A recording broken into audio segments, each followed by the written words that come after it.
ஜமாலுதீன் அலஃப்கானியின் ஆரம்பகால வாழ்க்கையும் கல்வியும்.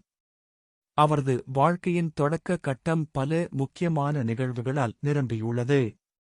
அவர் பிறந்தது ஈரானின் அசாதாபாத் என்ற ஊரில். பின்னர் அவர் தன்னை ஆப்கானியர் என்று அடிக்கடி கூறிக்கொண்டார். இது அரசியல் காரணங்களுக்காகவே. அவரது குடும்பம் மதபீடங்களுடன் நெருக்கமான தொடர்பு கொண்டிருந்தது.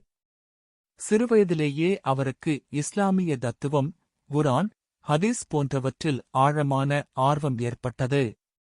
அவரது கல்வி ஈரானிலேயே தொடங்கியது. முதலில் கஜ்வீன் மற்றும் தெஹ்ரான் போன்ற இடங்களில் பாரம்பரிய இஸ்லாமிய கல்வியை பெற்றார். பின்னர் அவர் நஜஃப், இராக் சென்றார். அங்கு ஷியா மதகுருமார்களிடம் கற்றார். நஜஃப் அந்த நாட்களில் இஸ்லாமிய அறிவுக்கான ஒரு முக்கியமான மையமாக விளங்கியது. அங்கு அவர் இப்னு சீனா, அவிசென்னா, சுஃபி தத்துவம் மற்றும் விஞ்ஞான நூல்களை படித்தார். இந்த காலகட்டத்தில் அவர் அலிஷ்ரா, ஒளியியல் போன்ற தத்துவ நூல்களால் ஈர்க்கப்பட்டார். அவரது கல்வி வாழ்க்கை மிகவும் சிக்கலானதாக இருந்தது. அவர் பல மொழிகளைக் கற்றுக்கொண்டார். அரபி, பாரசீகம், உருது போன்ற மொழிகளில் தேர்ச்சி பெற்றார். இளம் வயதிலேயே அவர் ஒரு சிறந்த வாதத்திறனாளராக விளங்கினார். அவரது சிந்தனைகளில் இஸ்லாம் மற்றும் நவீன விஞ்ஞானத்தை ஒன்றிணைக்கும் முயற்சி தெளிவாக தெரிந்தது. அவர் படித்த நூல்களில் கிமியாய் சாதர், மனிதர்களின் வேதியியல் போன்ற நூல்கள் முக்கியமான தாக்கத்தை ஏற்படுத்தின. அவரது இளமை காலத்தில் அவர் பல முக்கியமான சிந்தனையாளர்களின் எழுத்துக்களை படித்தார். அவற்றில் தஃபாதுல் பாலகா, மெய்யியலின் உச்சம் போன்ற நூல்கள் அவரது சிந்தனையை வளப்படுத்தின. இந்த காலகட்டத்தில் அவர் தனது சொந்த கருத்துக்களை வளர்க்கத் தொடங்கினார். அவர் இஸ்லாமிய உலகின் பின்தங்கிய நிலை குறித்து கவலை கொண்டார். மேலும் முஸ்லிம் நாடுகள் ஐரோப்பிய சக்திகளின் காலனியாதிக்கத்திலிருந்து எவ்வாறு விடுபடலாம் என்பது குறித்து சிந்திக்கத் தொடங்கினார். அவரது கல்வி வாழ்க்கை முடிந்த பிறகு அவர் பயணங்களைத் தொடங்கினார். இந்தியா, ஆப்கானிஸ்தான் போன்ற நாடுகளுக்குச் சென்றார். இந்த பயணங்கள் அவரது அரசியல் சிந்தனைகளை மேலும் விரிவுபடுத்தின.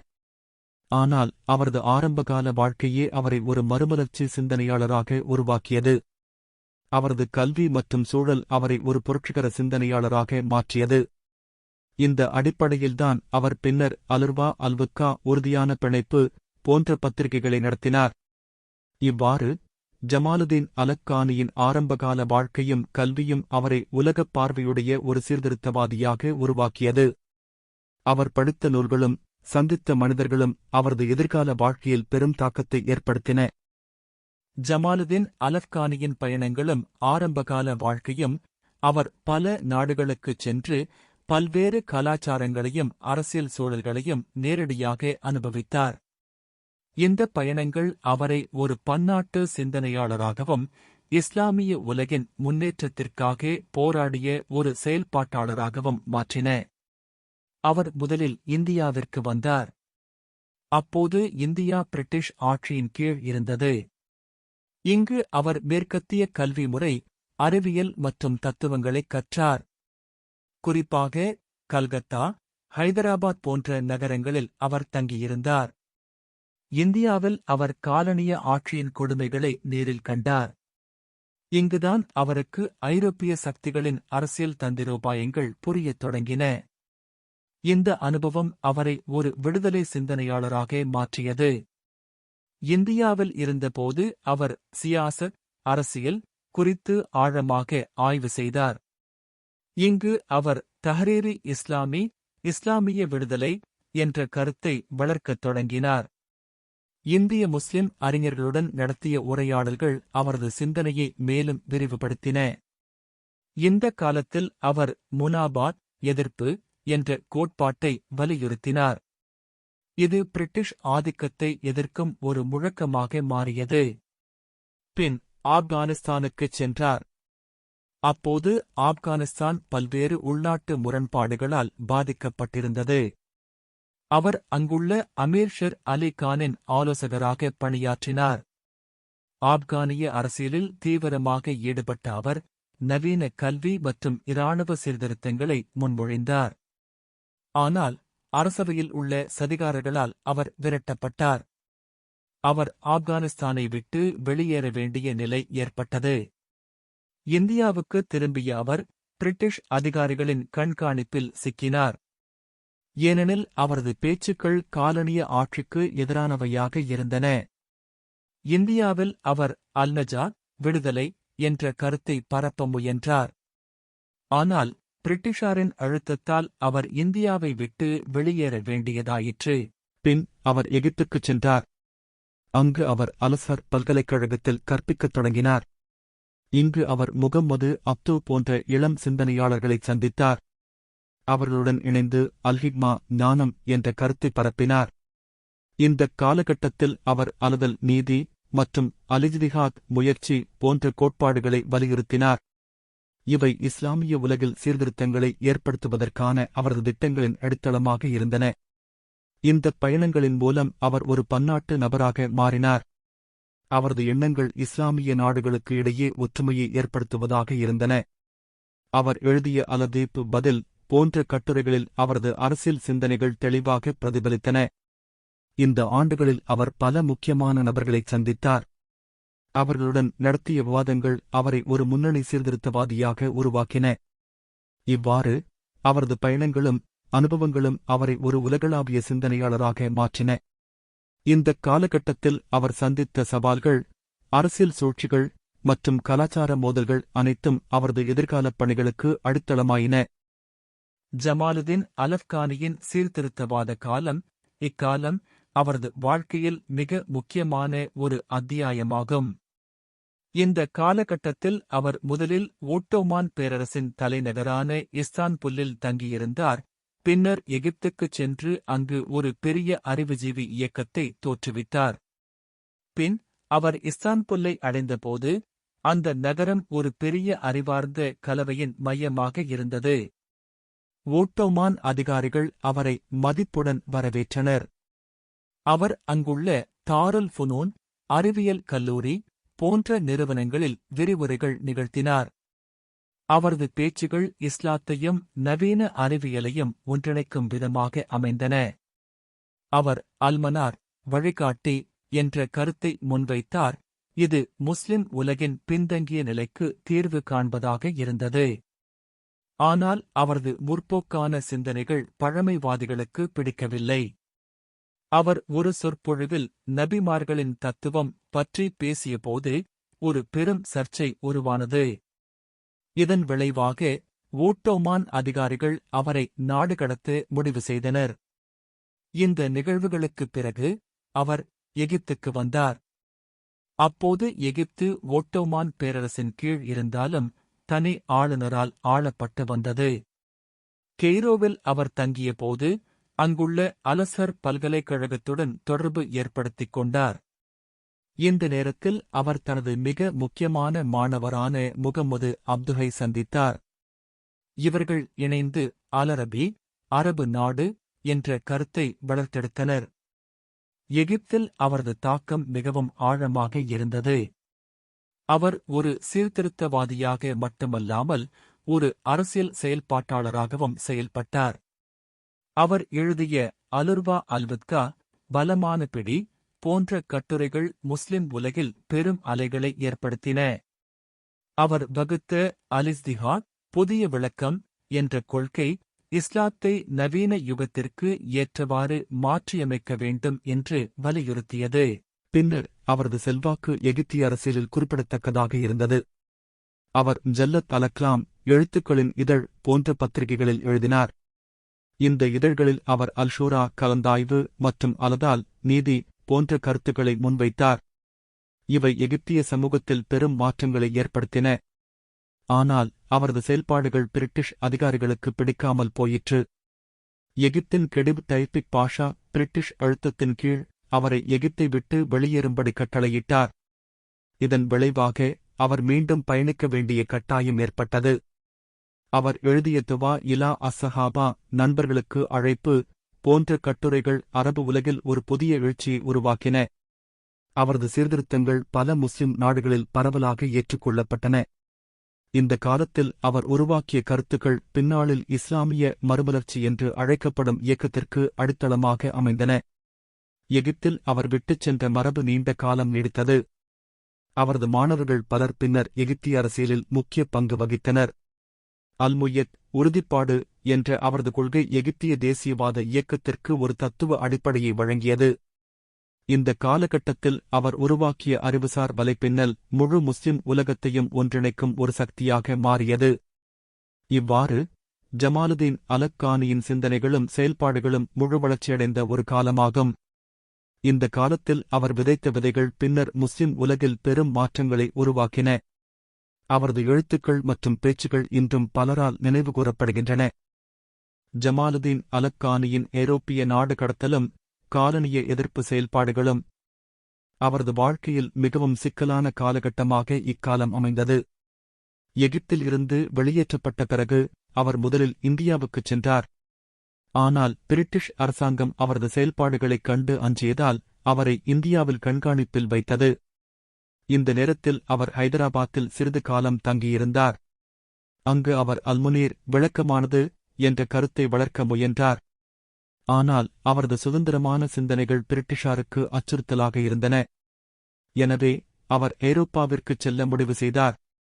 பாரிஸ் நகரம் அவரது முக்கியமான தங்குமிடமாக மாறியது. இங்கு அவர் தனது மாணவரும் நெருங்கிய நண்பருமான முகம்மது அப்துகுடன் இணைந்து அலுர்வா அல்வுக்கா வலுவான பிடி என்ற பத்திரிகையைத் தொடங்கினார். இந்த பத்திரிகை முஸ்லிம் உலகில் ஒரு புரட்சிகர தாக்கத்தை ஏற்படுத்தியது. ஒவ்வொரு இதழும் பிரெஞ்சு மற்றும் அரபு மொழிகளில் வெளிவந்தது. இதில் அவர் எழுதிய அவதா ஒற்றுமை கட்டுரைகள் முஸ்லிம் நாடுகளின் ஒற்றுமையைப் பற்றி பேசின. இந்த கட்டுரைகள் பிரிட்டிஷ் மற்றும் பிரெஞ்சு காலனிய ஆட்சியாளர்களை பெரும் அளவில் கவலைக்குள்ளாக்கின. பின் அவர் இங்கிலாந்துக்குச் சென்றார். லண்டனில் அவர் பல முக்கியமான அரசியல் தலைவர்களைச் சந்தித்தார். அவர்களுடன் அலிசிக்கால் சுதந்திரம் பற்றி விவாதித்தார். இங்கு அவர் தப்லீக் இஸ்லாம் இஸ்லாமிய பிரச்சாரம் என்ற தனது கருத்தை முன்வைத்தார். இந்தக் கருத்து முஸ்லிம் நாடுகள் அனைத்தும் ஒன்றிணைந்து காலனிய ஆதிக்கத்தை எதிர்க்க வேண்டுமென்று வலியுறுத்தியது. இந்த நேரத்தில் அவர் எழுதிய அதில் பதில் என்ற கட்டுரை பிரிட்டிஷ் ஏகாதிபத்தியத்தின் தந்திரோபாயங்களை வெளிப்படுத்தியது. பின்னர் அவர் ரஷ்யாவுக்குச் சென்றார். அங்கு அவர் சார் அலெக்சாண்டர் மூன்றாம் மன்னரைச் சந்தித்தார். ரஷ்யாவில் அவர் தங்கியிருந்த ஆண்டுகளில் அல்ஷரக் கிழக்கு என்ற தனது புதிய கருத்தை வளர்த்தெடுத்தார். இது ஆசிய நாடுகளின் ஒற்றுமையைப் பற்றி பேசியது. ரஷ்ய அரசியல்வாதிகளுடன் நடத்திய உரையாடல்களில் அவர் அல்காஹிரா வெற்றி என்ற தத்துவத்தை விளக்கினார். இது காலனிய எதிர்ப்பு இயக்கங்களுக்கு ஒரு புதிய உத்வேகத்தை அளித்தது. இந்த காலகட்டத்தில் அவர் எழுதிய அல்முஸ்தக்பில் எதிர்காலம் என்ற கட்டுரைகள் முஸ்லிம் இளைஞர்களிடையே பெரும் வரவேற்பை பெற்றன. அவரது எழுத்துக்களில் அல்-நஜாத் விடுதலை அல்கவாமியா தேசியம் போன்ற கருத்துகள் மீண்டும் மீண்டும் வந்தன. இவை அனைத்தும் ஒரு பொதுவான கருப்பொருளை சுற்றியே அமைந்திருந்தன: முஸ்லிம் உலகின் விடுதலை மற்றும் ஒற்றுமை. பாரிஸ் திரும்பிய அவர் அல்-பயான் விளக்கம் என்ற புதிய இதழைத் தொடங்க திட்டமிட்டார். ஆனால் பிரெஞ்சு அரசாங்கத்தின் தடைகளால் இது நிறைவேறவில்லை. இந்த நேரத்தில் அவர் பல அரபு மற்றும் இஸ்லாமிய அறிஞர்களுக்கு கடிதங்கள் எழுதினார். இந்த கடிதங்களில் அல்-இத்திஹாத் ஒன்றுபடுதல் என்ற அவரது அடிப்படை கருத்து தெளிவாக வெளிப்பட்டது. அவர் ஐரோப்பிய நாடுகளில் தனது செயல்பாடுகளை குறைக்க வேண்டிய கட்டாயம் ஏற்பட்டது. பல்வேறு ஐரோப்பிய அரசாங்கங்களின் அழுத்தம் காரணமாக அவர் மீண்டும் கிழக்கு நாடுகளுக்குச் செல்ல முடிவு செய்தார். இந்த பல ஆண்டுகால ஐரோப்பிய வாழ்க்கை அவருக்கு ஒரு பன்னாட்டு அரசியல் சிந்தனையாளராக மாறுவதற்கு வழிவகுத்தது. அவரது எழுத்துக்கள் மற்றும் பேச்சுகள் முஸ்லிம் உலகில் ஒரு புதிய விழிப்புணர்வை ஏற்படுத்தின. இந்த காலகட்டத்தில் அவர் உருவாக்கிய அனைத்து கருத்துக்களும் ஒரு மையக் கருத்தைச் சுற்றியே அமைந்திருந்தன: காலனிய ஆதிக்கத்திலிருந்து முஸ்லிம் நாடுகளின் விடுதலை. அலம்மா சமூகம் என்ற அவரது கருத்து இந்தியா முதல் எகிப்து வரை உள்ள முஸ்லிம் இளைஞர்களிடையே பரவலாக விவாதிக்கப்பட்டது. அவரது ஐரோப்பிய நாடு கடத்தல் காலம் ஒரு புறம் துன்பங்கள் நிறைந்ததாக இருந்தாலும் மறுபுறம் அவரது சிந்தனைகள் முழு உரத்துடன் வெளிப்படுவதற்கு ஒரு வாய்ப்பாக அமைந்தது. இறுதியாக, இந்த காலகட்டத்தின் முடிவில் அவர் ஒரு முக்கியமான முடிவை எடுத்தார், பாரசீகத்திற்குச் செல்ல வேண்டும் என்று. இந்த முடிவு அவரது வாழ்க்கையின் அடுத்த கட்டத்திற்கு வழிவகுத்தது. ஆனால் அவரது சிந்தனைகளின் முழு வளர்ச்சிக்கு ஒரு திருப்புமுனையாக அமைந்தது என்பதில் எந்த ஐயமும் இல்லை. அவரது ஐரோப்பிய அனுபவங்கள் அவரை ஒரு உலகளாவிய சிந்தனையாளராக மாற்றியது. அவரது எழுத்துக்கள் இன்றும் பலரால் மேற்கோள் காட்டப்படுகின்றன. ஜமாலுதீன் அலக்கானியின் இறுதிக் காலம் அவரது வாழ்க்கையின் மிகவும் சோகமான ஆனால் தாக்கமிக்க கட்டமாக அமைந்தது. ஐரோப்பாவிலிருந்து திரும்பிய அவர் முதலில் பாரசீகத்தை நோக்கிப் பயணித்தார். அவர் தெஹ்ரானை அடைந்தபோது அங்குள்ள அறிஞர்கள் மற்றும் மாணவர்கள் அவரை வரவேற்றனர். பாரசீகத்தின் ஷா நாசிருதீன் அவரை மதிப்புடன் வரவேற்றாலும் அவரது சீர்திருத்த கருத்துக்கள் அரசபை பழமைவாதிகளுக்குப் பிடிக்கவில்லை. அவர் பாரசீகத்தில் அல்கீகா உண்மை என்ற கருத்தை பரப்ப முனைந்தார். இது மக்களிடையே பெரும் வரவேற்பை பெற்றது. தப்லீக் ஷரியத், இஸ்லாமிய சட்டப் பரப்புரை என்ற அவரது புதிய முயற்சி மதத் தலைவர்களின் எதிர்ப்பை சந்தித்தது. அவர் எழுதிய நசீஹத் ஷாஹி, ராஜா உதவி என்ற கட்டுரை நாட்டில் பெரும் சர்ச்சையை உருவாக்கியது. இதில் அவர் ஷாவுக்கு அரசியல் மற்றும் சமூக சீர்திருத்தங்களைப் பற்றி அறிவுரை வழங்கியிருந்தார். பின் புகையிலை எதிர்ப்புப் போராட்டத்தில் அவர் முக்கிய பங்கு வகித்தார். அலையாஸ் தலைமை என்ற அவரது கட்டுரைகள் மக்களை ஊக்கப்படுத்தின. இந்தப் போராட்டம் பிரிட்டிஷ் ஆதிக்கத்திற்கு எதிரான ஒரு முக்கியமான திருப்புமுனையாக அமைந்தது. ஆனால் இதன் விளைவாக ஷா நாசிருதீன் அவரை நாடு கடத்தினார். அவர் பாரசீகத்தின் எல்லைப்புறமான குசிஸ்தானுக்கு அனுப்பப்பட்டார். அங்கு அவர் சிறிது காலம் கடினமான வாழ்க்கை நிலைமைகளில் தங்கியிருக்க வேண்டியிருந்தது. பின்னர் அவர் ஓட்டோமான் சுல்தான் அப்துல்லமீத் இரண்டாவால் இஸ்தான்புல்லிற்கு அழைக்கப்பட்டார். சுல்தான் அவரை ஒரு ஆலோசகராக நியமித்தார். ஆனால் உண்மையில் அவரை கண்காணிப்பில் வைத்திருந்தார். இஸ்தான்புல்லில் அவர் அல்முத்தமாத் எச்சரிக்கை என்ற தனது இறுதிக் கட்டுரைகளை எழுதினார். இவற்றில் அவர் முஸ்லிம் நாடுகளின் எதிர்காலம் குறித்து தனது கவலைகளை வெளிப்படுத்தியிருந்தார். இந்தக் காலகட்டத்தில் அவரது உடல்நிலை மோசமடையத் தொடங்கியது. அவர் பெரும்பாலான நேரத்தை தனிமையில் கழித்தார். அல்வப்பா விசுவாசம் என்ற அவரது இறுதி எழுத்துக்கள் முஸ்லிம் இளைஞர்களுக்கான ஒரு விடுகதையாக அமைந்தன. அவர் இஸ்தான்புல்லில் மரணமடைந்தார். அவரது மரணம் ஏற்பட்ட விதம் குறித்து பல சந்தேகங்கள் இருந்தன. சிலர் அவர் விஷம் கொடுக்கப்பட்டு கொல்லப்பட்டதாக நம்பினர். அவரது இறுதிக் காலத்தில் எழுதிய அலாகிபத் இறுதி முடிவு என்ற கட்டுரை அவரது சிந்தனைகளின் சாரத்தை வெளிப்படுத்தியது. இதில் அவர் எழுதியிருந்தார், முஸ்லிம் உலகின் எதிர்காலம் அதன் இளைஞர்களின் கைகளில் உள்ளது. அவரது மரணத்திற்குப் பிறகு அவரது மாணவர்கள் அவரது கருத்துக்களை பரப்புவதைத் தொடர்ந்தனர். அல்மீராத் கண்ணாடி என்ற அவரது இறுதிப் படைப்புகள் பின்னாளில் பலரால் படிக்கப்பட்டன. இஸ்தான்புல்லில் அவரது மரணத்தைத் தொடர்ந்து அவரது உடல் ஆப்கானிஸ்தானுக்கு கொண்டு செல்லப்பட்டு அங்கு அடக்கம் செய்யப்பட்டது. இன்றும் அவரது கல்லறை காபூலில் ஒரு முக்கியமான தலமாக விளங்குகிறது. அவரது இறுதிக் காலத்தில் அவர் உருவாக்கிய அலாஸ் அடித்தளம் என்ற கருத்து பின்னர் பல இஸ்லாமிய சீர்திருத்த இயக்கங்களுக்கு அடிப்படையாக அமைந்தது. தனிமையிலும் நோயிலும் அடக்குமுறைகளுக்கு மத்தியிலும் அவர் தனது எழுத்து மற்றும் சிந்தனைகளைத் தொடர்ந்தார். அவரது இறுதி நாட்களில் எழுதப்பட்ட அல்வசியத் விருப்பம் என்ற கட்டுரைகள் அவரது மாணவர்களுக்கு ஒரு வழிகாட்டியாக அமைந்தன. அவரது வாழ்க்கையின் இறுதிப் 10 ஆண்டுகள் ஒரு புரட்சியாளரின் தளர்ச்சியைக் காட்டியது. ஆனால் அதே நேரத்தில் அவரது சிந்தனைகளின் வலிமையையும் உறுதியையும் வெளிப்படுத்தியது.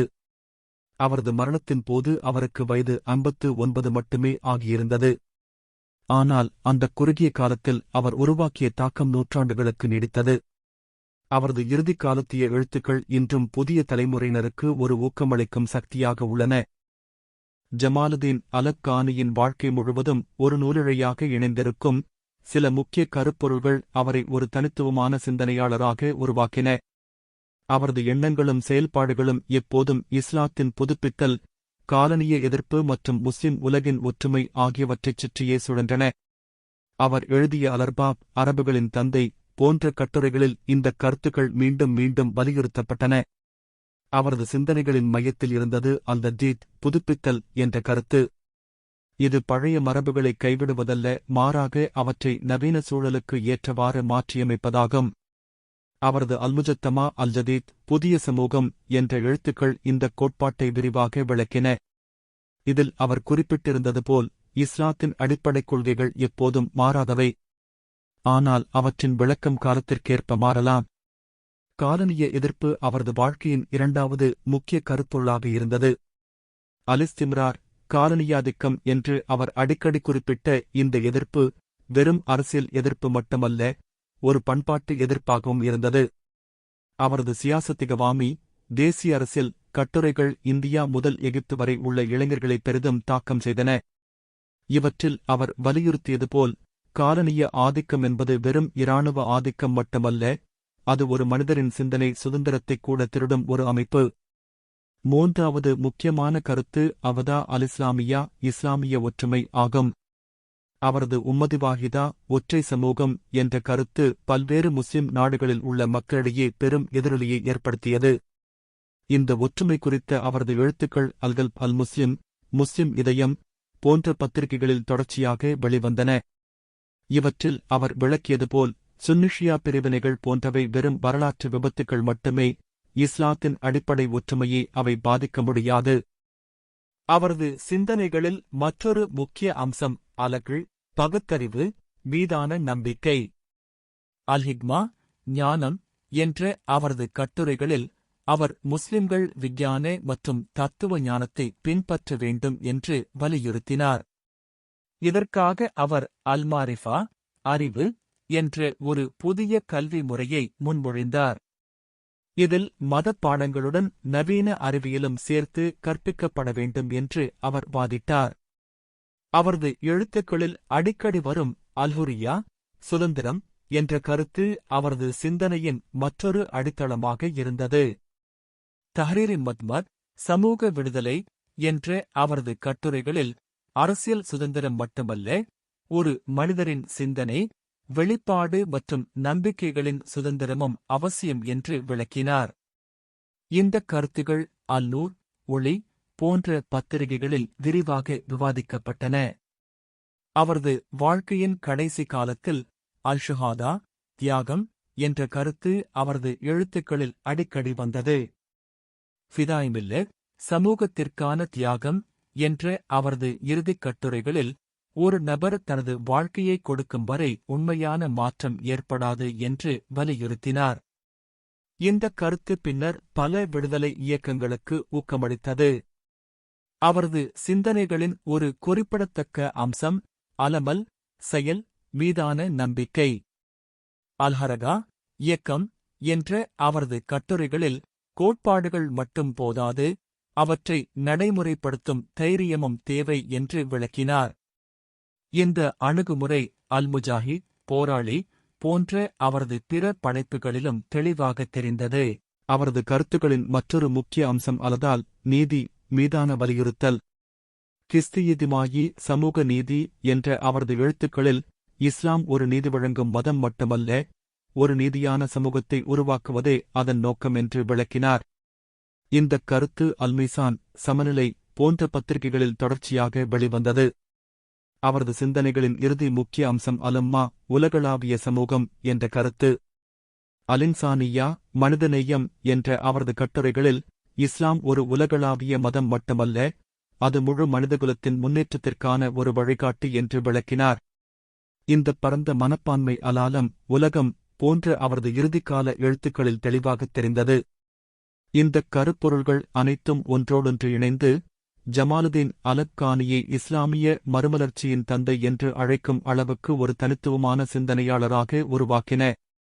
அவரது அலாசார், விளைவுகள் என்ற இறுதிக் கட்டுரைகளில் கூட, இந்தக் கருத்துக்கள் எவ்வாறு ஒன்றோடொன்று தொடர்புடையவை என்பதை விளக்கியிருந்தார். அவரது சிந்தனைகள் இன்றும் பலரால் மேற்கோள் காட்டப்படுகின்றன, ஆய்வு செய்யப்படுகின்றன, மேலும் முஸ்லிம் உலகின் பல பகுதிகளில் நடைமுறைப்படுத்தப்படுகின்றன.